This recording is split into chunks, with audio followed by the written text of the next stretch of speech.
కారం రంగు రుచితో ఉంటుంది. ఆచి మిరపపొడి అదరగొట్టే కారం రంగు రుచి. జగన్ కి గుబులు పుట్టించే ఏపీ లిక్కర్ ఫైల్స్ ట్రైలర్. ఇంతకీ ఏంటా ట్రైలర్? జగన్కి ఎందుకు గుబులు పుడుతుంది అని చెప్పేసి అనవలసి వస్తుంది అనేది మీకు ఆ ట్రైలర్ చూపిస్తాను. వెల్కమ్ టు ఆదాన్ మరోకోణం, నేను మీ ప్రసాద్. ఇంతకీ ఆ ట్రైలర్ ఏంటో తెలుసా? ఆంధ్రప్రదేశ్లో జరిగిన లిక్కర్ స్కామ్కి సంబంధించింది ఒక ట్రైలర్ అనమాట. సో అది మరి మూవీగా తీయబోతున్నారో ఏంటో తెలియదు, కానీ ప్రస్తుతానికైతే ఈ ట్రైలర్ సోషల్ మీడియాలో విపరీతంగా వైరల్ అయింది. సో ముందుగా ఆ ట్రైలర్ ఏంటో ఒకసారి మీకు చూపిస్తా.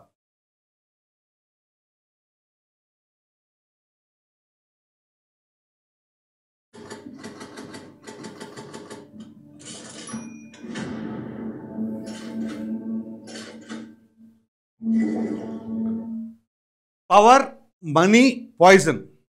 పవర్ ఉంది మన చేతిలో. సో మనీ కావాలి.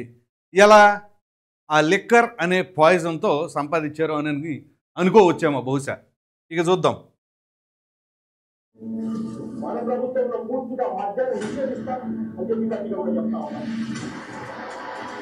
చూడండి, India's biggest liquor scam ever అనుకుంటుంది.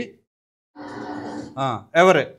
సో డైరెక్ట్గా మాజీ సీఎం జగన్మోహన్ రెడ్డి గారి వాయిస్ పెట్టారు, ఆయన ఇమేజ్ పెట్టారు, డైరెక్ట్గానే అది చూపించడం జరిగింది. ఇప్పుడు చూడండి ఆ లిక్కర్ తయారీ డిస్టిలరీస్లో ఎట్లా ఉందనేది.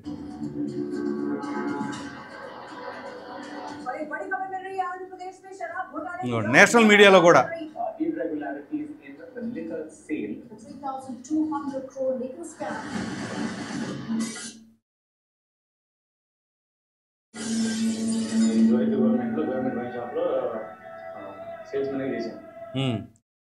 ఇతను గవర్నమెంట్ అప్పుడు ప్రభుత్వమే కదా ఈ లిక్కర్ అమ్మింది. సో దాంట్లో సూపర్వైజర్గా చేశాడంట. ఇతను ఏం చెప్తున్నాడు వినండి.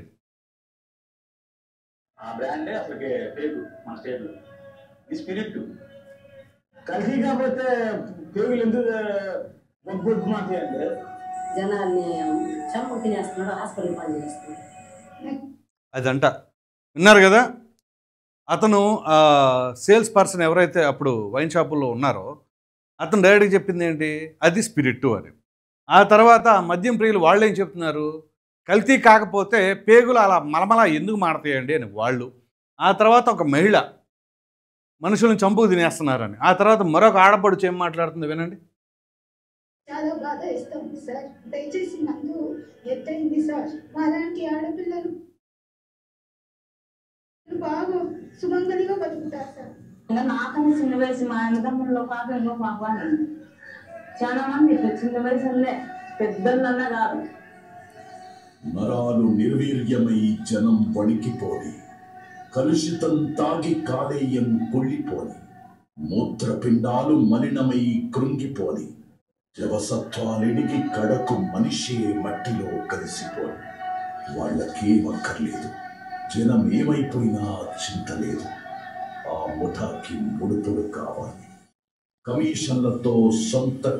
చూడండి, ఆ ముఠాకి ముడుపులు కావాలి. ఇదే ఆ బ్యాక్గ్రౌండ్ వాయిస్లో వస్తుంది.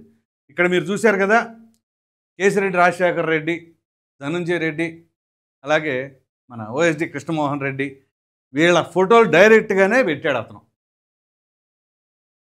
ఖజానా నిండాలి, ప్యాలెస్లు కళకళలాడుతున్నాయి. అది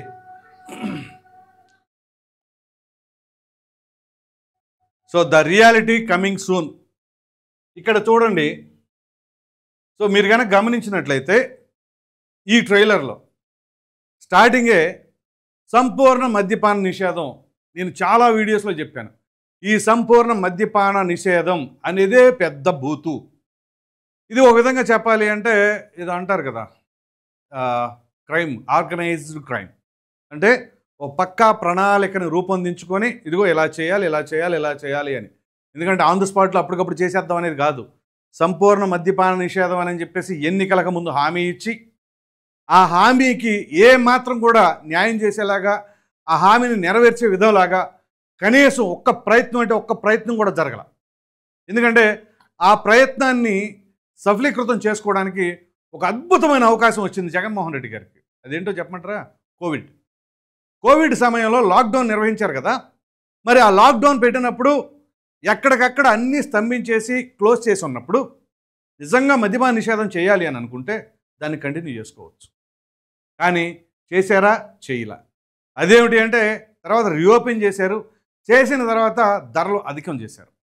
అది ఏదో 10%, 15% కాదండి, ఏకంగా 50%. అదేమిటి అంటే ఇదిగో సంపూర్ణ మద్యపాన నిషేధం చేయడం కోసమే ముట్టుకుంటే షాక్ కొట్టాలి. ముట్టుకుంటే షాక్ కొట్టాలి. ఎలా కొట్టాలి?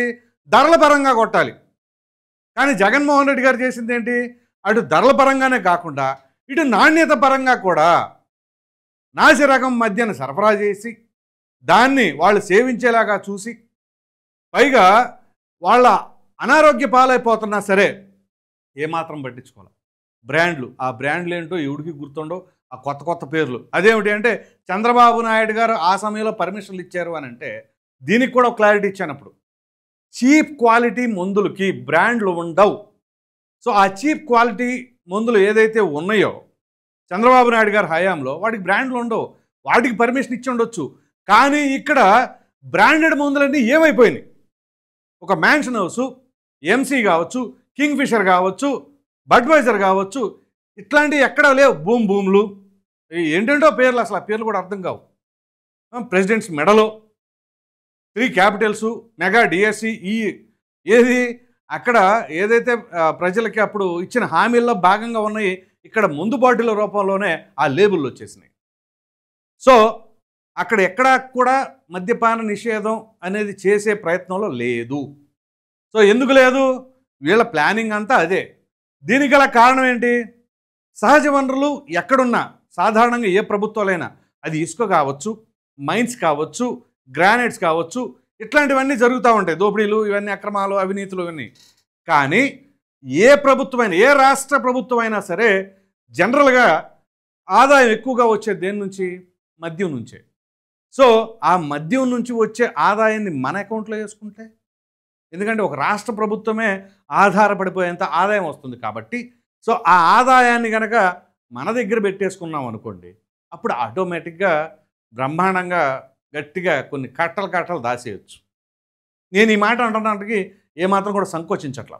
ఎందుకంటే ఈ ఆదాయాన్ని నమ్ముకున్నారు కాబట్టే ఆ కట్టల డబ్బులు అనేవి ఏ రకంగా దాచుకున్నారు అనేది ఆ తర్వాత వీడియోల రూపంలో బయటకు వచ్చినాయి.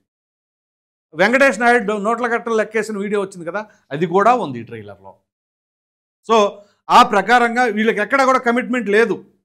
మరి అటువంటప్పుడు ఏ విధంగా చేయాలి అనేది ఆ లిక్కర్ పాలసీకి సంబంధించిన మీటింగ్స్లోనే అటు ఓ ప్రక్కన రాష్ట్రానికి ఆదాయం రావాలి, అట్ ద సేమ్ టైం మన పార్టీకి కూడా ఫండ్స్ వచ్చేసేయాలి. ఆ ఫండ్స్ అనే పార్టీకి కూడా ఆదాయం పెరగాలి అని అంటే వీళ్ళు ఏ రకంగా ప్లాన్ చేశారు? ఇప్పుడు దీన్ని ఆర్గనైజ్డ్ క్రైమ్ అంటారా కాదంటారా? అదేమిటి అంటే అబ్బాయి అసలు లిక్కర్లో స్కామే జరగలేదు అన్న మాట మాత్రం ఏ ఒక్కరు పెద్దగా మాట్లాడట్లా. ఇప్పుడు చెవిరెడ్డి భాస్కర్ రెడ్డి ఉన్నాడు, మామూలుగా కాదు బొక్కాయించేస్తున్నాం అన్నారు. సరే, ఇక మరికొంతమంది ఉన్నారు, వాళ్ళు ఏం మాట్లాడుతున్నారు?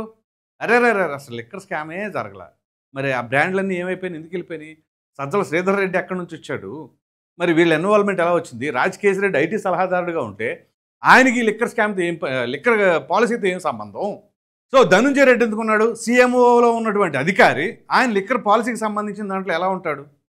అట్లాగే ఇతను సజ్జల శ్రీధర్ రెడ్డి, ఆయన డిస్టరీస్కి సంబంధించిన వ్యక్తి, ఆయన లిక్కర్ పాలసీకి సంబంధించిన దాంట్లో ఎలా ఉంటారు? ఇలా సంబంధం లేని వాళ్ళందరూ కూడా లిక్కర్ పాలసీలో ఉన్నారు. ఇదే కదా ఇప్పుడు సిట్టి చెబుతుంది. చెవిరెడ్డి భాస్కర్ రెడ్డి ఆయన అనుచరుడో, స్నేహితుడో, సన్నిహితుడో వెంకటేష్ నాయుడు, అట్లాగే గన్మెన్, ఇంకా డ్రైవర్, ఇలా వీళ్ళందరూ ఇన్వాల్వ్మెంటు. డబ్బులు నోట్ల కట్టలు ప్రభుత్వ వాహనాల్లోనే తరలించేశారు అని చెప్పేసి సిట్టి పేర్కొంటుంది. మరి ఆ తొడా వెహికల్లోనే నోట్ల కట్టలు పెట్టేసి తీసుకెళ్లారు అని చెప్పేసి అన్నారు. పాపం ఆ ఐఐటిఎన్లు వాళ్ళని తీసుకొచ్చి ఇందులో బలిపశువులు చేశారు. చివరికి ల్యాండ్ మార్క్ అపార్ట్మెంట్స్ అని చెప్పేసి దే తాడేపల్లిలో రూమ్ నెంబర్ 312, ఆ రూమ్లో, ఆ ఫ్లాట్లో కట్టలు అట్టపెట్టెలో పెట్టారు. సో ఎందుకు పెట్టారు? పోనీ తాడేపల్లిని ఎందుకు పెట్టారు? సేఫ్, అక్కడ సీఎం గారి పరిధిలో ఉంటుంది కాబట్టి ఏ ఒక్కరు బయట వాళ్ళు రావడానికి ఆస్కారమే లేదు. సో మరి దాన్ని ఆర్గనైజ్డ్ క్రైమ్ అంటారా ఏమంటారా? మరి దీనికి సంబంధించి కమింగ్ సూన్ అని కూడా వేశారు. మరి ఏం జరగబోతుందో తెలీదు. యాజ్ ఇట్ ఈస్గా ఉన్న క్యారెక్టర్లన్నీ కూడా డైరెక్ట్గానే పెట్టేశారు. పేర్లు మార్చో లేదా కొంచెం అటు ఇటుగా సూడోనిమ్లాగానే ఏదైనా పెట్టో లేదు, కానీ డైరెక్ట్గానే ఇది అటాకింగ్ లాగా అనిపిస్తూ ఉంది. మీకు కనుక గతంలో గుర్తున్నట్లయితే వివేకం అనే చిత్రం వచ్చింది చూసారా, ఓటీటీలో రిలీజ్ చేశారు. సో సిమిలర్గా దీన్ని కూడా ఓటీటీలో రిలీజ్ చేసే సన్నాహాలు చేస్తున్నారేమో, కానీ మరి కమింగ్ సూన్ అన్నారు. మరి అది ఎప్పుడు విడుదలవుతుందో తెలియదు, కానీ ఇది మాత్రం సోషల్ మీడియాలో వైరల్ అయింది. దీని వలన ఒకవేళ ప్రజల్లోకి వెళితే, అంటే ఒక చిత్రం రూపంలో తీస్తే ఇంకా బాగా కనెక్ట్ అవుతుంది కదా. 1 గంటన్నర 2 గంటల్లో తీసేశారనుకోండి, ఇప్పటి వరకు ఎన్ని రోజుల నుంచి సిట్ ఏం చేసింది, మరి ఏమేమి సాక్ష్యాధారాలు ప్రవేశపెట్టింది, కోర్టులో ఏం జరిగింది అనేది నెలల తరబడి జరుగుతూ ఉంది. కాబట్టి అవన్నీ ప్రజలకు గుర్తుండవు. కాబట్టి ఏకంగా ఒక 2 అవర్స్లో ఇట్లాంటివి తీసేశారనుకోండి, ప్రజలకి క్లియర్గా అర్థమవుతుందనే ఉద్దేశంతో చేస్తున్నారేమో, కానీ మొత్తానికి ఇట్లాంటి లిక్కర్ ఫైల్స్ అనేది మాత్రం ఓ విధంగా చెప్పాలి అంటే వైసీపీకి కావచ్చు, జగన్మోహన్ రెడ్డి గారిని కావచ్చు డిఫెన్స్ పడేస్తుంది, డిఫెన్స్లో తోసేస్తుంది అనడంలో ఎటువంటి సందేహం లేదు అని చెప్పేసి అనుకోవచ్చు. మరి చూద్దాం ఏం జరుగుతుంది ఏంటి అనేది. ఈ వీడియో పైన ప్రధానంగా ఏపీ లిక్కర్ ఫైల్స్లో జగన్మోహన్ రెడ్డి గారి పాత్ర, ఆ స్కామ్ గురించి మొత్తం బయట పెట్టబోతున్నారు అన్న దానిపైన మీ అభిప్రాయాన్ని కామెంట్ సెక్షన్లో తప్పని తెలియజేయండి. Thank you.